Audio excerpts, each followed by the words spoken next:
Well,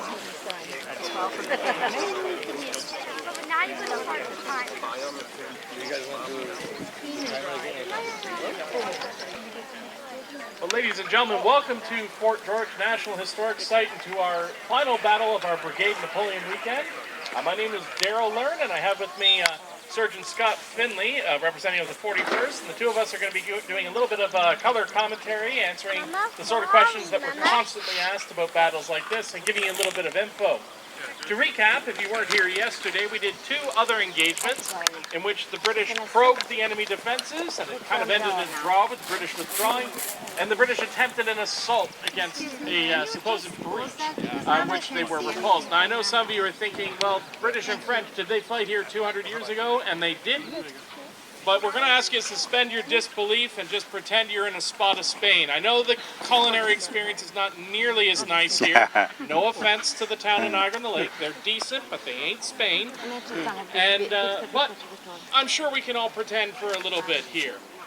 Now, what we drew a lot of our inspiration from is the historical siege of Badajoz. I won't tell you how it ended, but it was a pretty gruesome affair.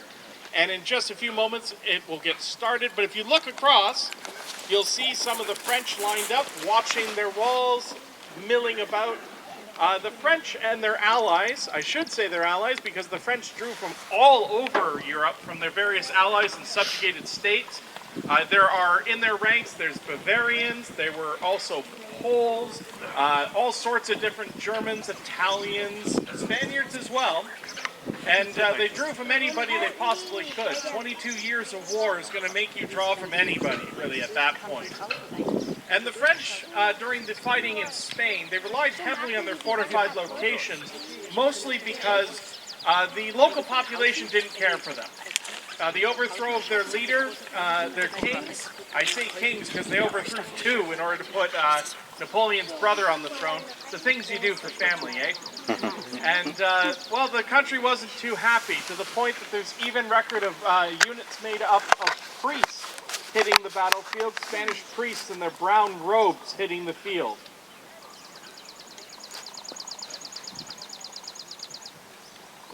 Thank you very much, Daryl. I'm just looking right now, and I'm sure everybody else can see this as well.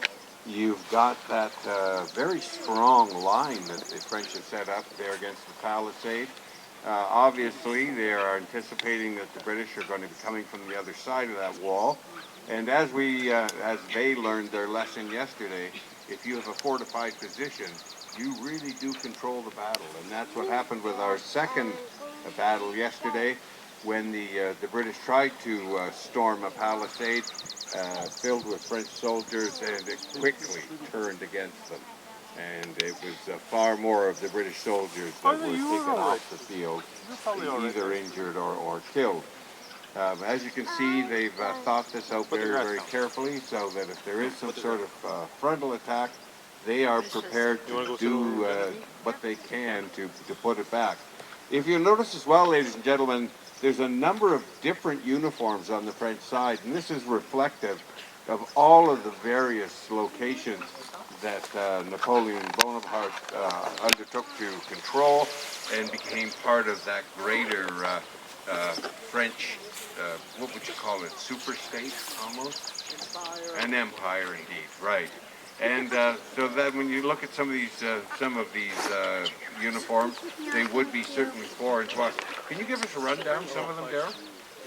Certainly. So most of these are standard French uniforms. The French actually experimented with different colors of uniforms. So you notice some of them are wearing white.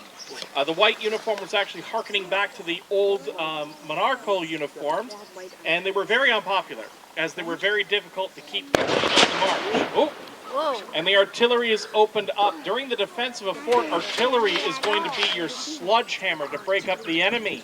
Cannons at close range in defensive positions would rely on canister shot. Now, as you were coming into the fort, you may have noticed the deep ditches around the fort. Historically, in forts like this, those would have been filled with garbage, broken glass, shards of metal, but also sewage. And it wasn't uncommon also to have a wooden palisade sharpened and angled outward inside those ditches to make it more difficult to get through. And when you visit any of the cannon bastions on the corners here, the points of the star, you'll notice there's always an embrasure that's pointed into the ditch. That's precisely so that as the enemy gets clogged up in the ditch, you can open fire with your cannon, and canister's going to do its work. I should tell you what canister is. It's not a solid iron cannonball. It's actually a tin can or a burlap bag that would have been filled with iron balls, each ball about the size of a grape. And when you fired your cannon, you had turned it into a giant shotgun. It was said that when it approached men, it sounded like locusts descending upon the pharaohs of old, and when it hit men, they said it sounded like fabric being ripped in two. One soldier described the men who have been hit by it as rendered like butchered horse flesh.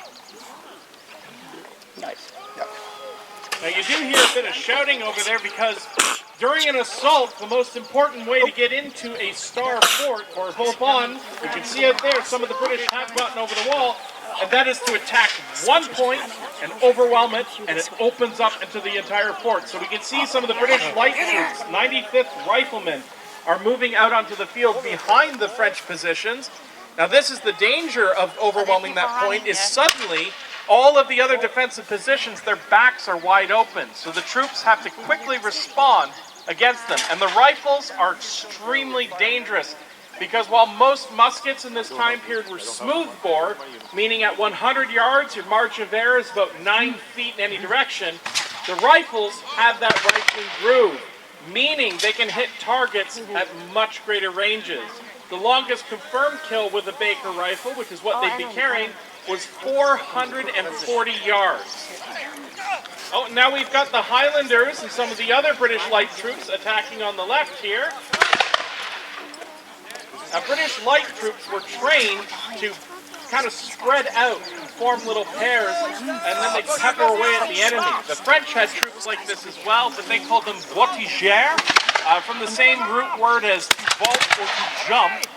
And voltigeurs certainly met that title. There's actually records of British officers saying that there was a French voltigeur officer who, as he was running, he was so quick and so agile that he was leaping over fences and over brambles, they said like a jackrabbit in flight. So you can see now the French are getting pushed on both sides. The rifles are going to make terrible work at their longer range with them being much more accurate. But even the smoothbore musket is deadly at over 200 yards. And the way that you would make it deadly is through mass firepower. The muskets also have a reliability issue, so the mass firepower deals with that because if you get a closer look, the firing mechanism is exposed. So wind, rain, anything can affect this thing. The musket might just be in a bad mood. So, the British are now filing more and more troops in. Even though it's a small opening, they would break it. And leading into my mention earlier about Badajoz, the British attempting on a fortress in Spain. They launched an attack against the breach, which suffered horrific casualties, but it was their attack against the walls, just like we're seeing today, that carried the day. The general who led that assault was a man by the name of Picton. He was wounded in the chest but refused to be evacuated. Had his men prop him up against the wall so he could keep yelling insults at his men. I would say Picton's last words were swear words when he was killed at the Battle of Waterloo. All things to push his men forward. A very good general for his era. I'd like to point out, Daryl, we have our first second casualties to the French. They are now in their own surrounded area, but the British have established two areas of control over by the small yellow house. And then, of course, we have our gentlemen in green at the far side who are keeping this large contingent of French soldiers tightly in a small area. And now you can see them coming between the two buildings. There they are. This is more support from the British Army. And now you can see that the French Army is now on the march. They are not going to stay in that close proximity. And one of them's just down. He's fighting it, try and get back up. The far side still has them pinned there. So it does not look very good for the troops. No, the big danger whenever a fort began to fall is that, like I said, the points open up. This was the weakness of the Star Fort or the Vauban's fortress. So if you could capture one of those corners and it opens up, you could quickly outflank any position the enemy was on. But just heads up, the cannon's about to go off. I caught that. Now that gun that's firing is actually one of the French guns that's been captured and turned around. That was a very common tactic for the era. That the moment you could capture an enemy gun, you bring artillerists with you, so you could spin them around and turn them against them. And at this closer range, cannon could do a lot of work.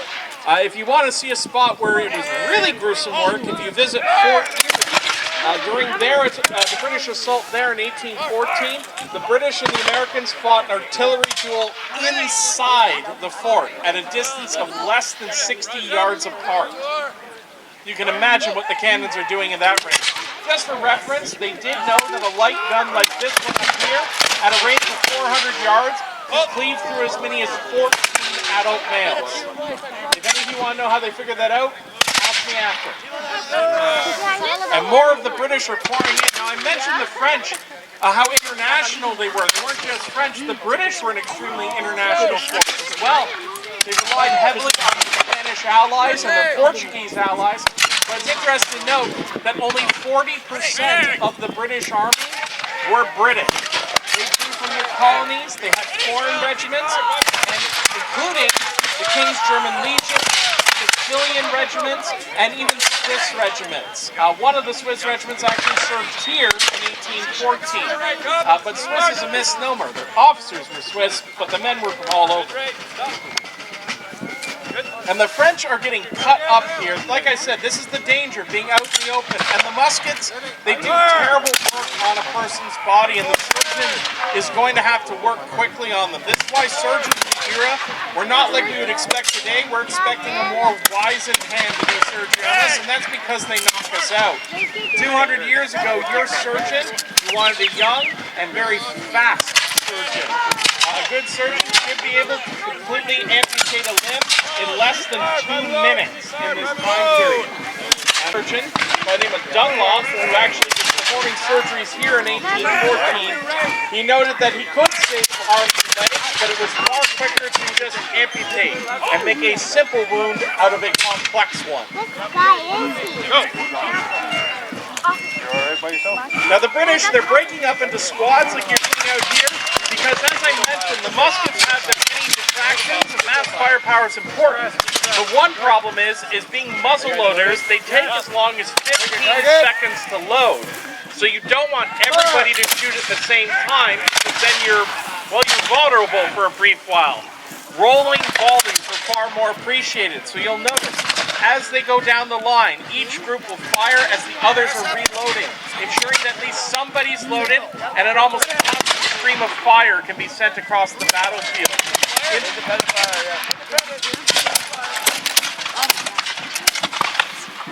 And the French flank is being pressed hard at this point. They're going to be almost pushed off the battlefield if they're not careful enough. The best hope for them right now is to try to find a fortified position inside their fortification where they can hold out. I do apologize, I don't always warn about the artillery. I've been doing this a long enough time that my ear that faces it is usually half deaf. Don't worry, yours will get like that eventually too. Oh, that's nice. Now the French forces are more than wiped out by this point.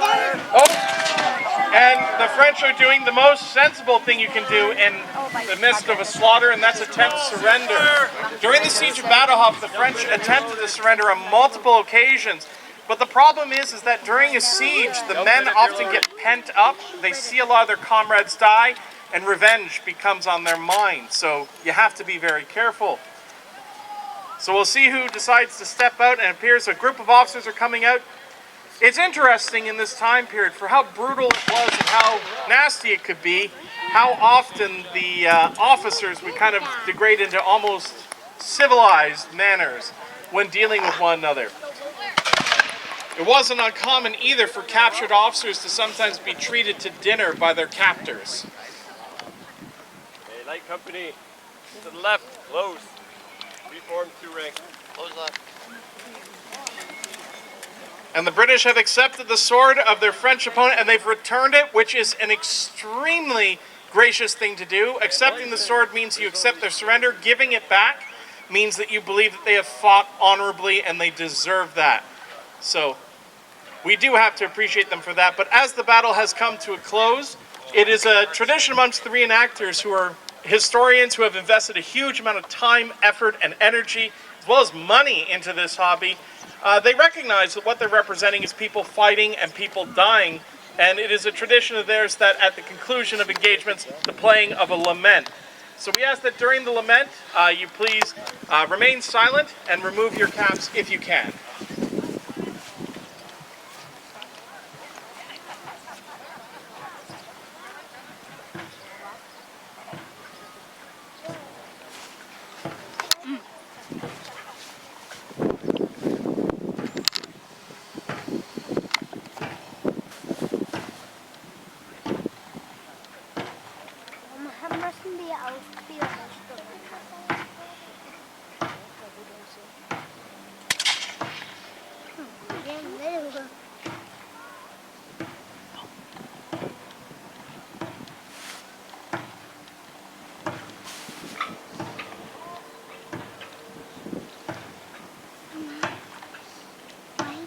I just don't pretend to be hurt.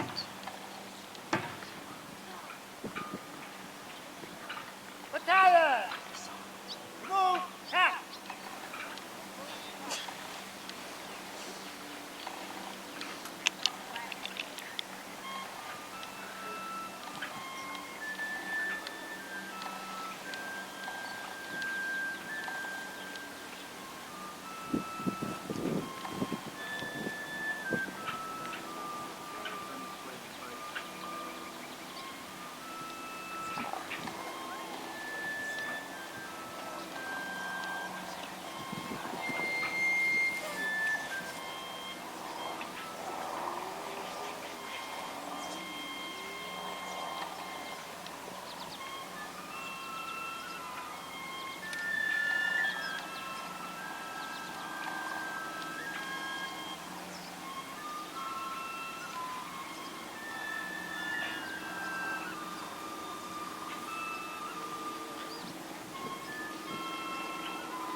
Ladies and gentlemen, a round of applause for all of the reenactors who have come out this weekend.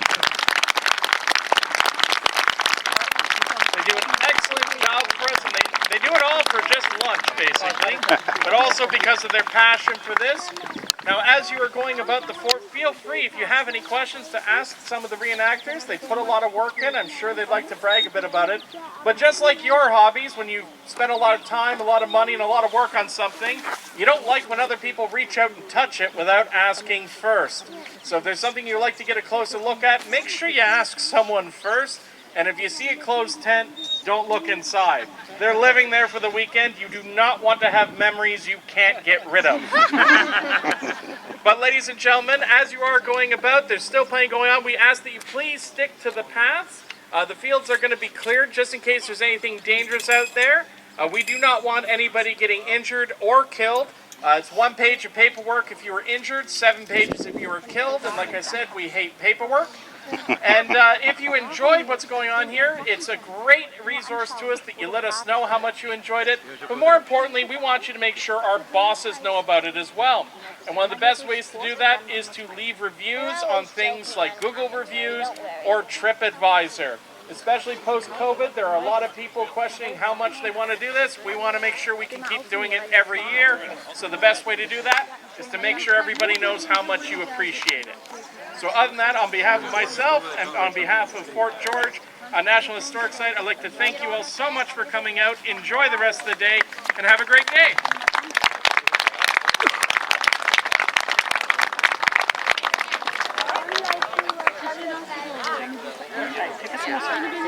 Yeah, they were loud, eh? So just so you know, ladies and gentlemen, just give us 1 second before you cross the line. We just got to make sure everything is good to go. And like Daryl said, we just ask you that you stick to the paths for the next little while, so I have a chance to actually clear the field. The next demonstration actually is happening at 2:30, and that'll be under the trees right in front of you next to that yellow building, and that's a feature presentation called War on the Niagara. That'll be happening at 2:30 under the trees from the officers' quarters. Again, thank you very much. We'll be dropping the ropes just momentarily, and have a wonderful day in Fort George.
Oh, there's French coming.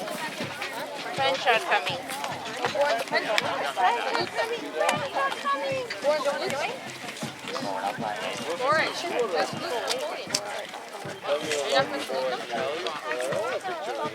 So much for following instructions.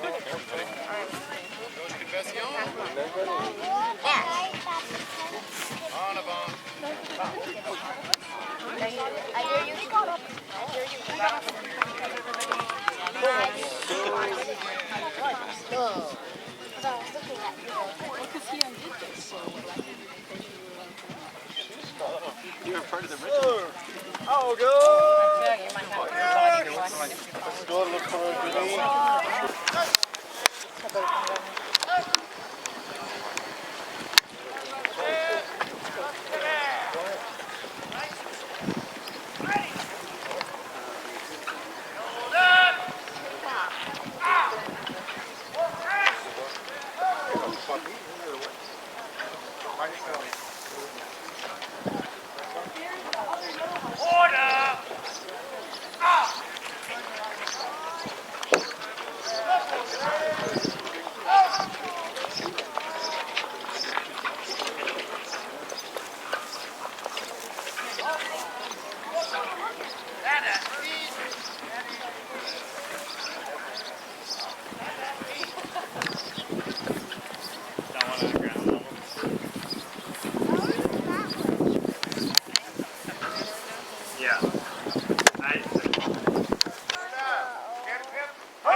There's one we could take right there.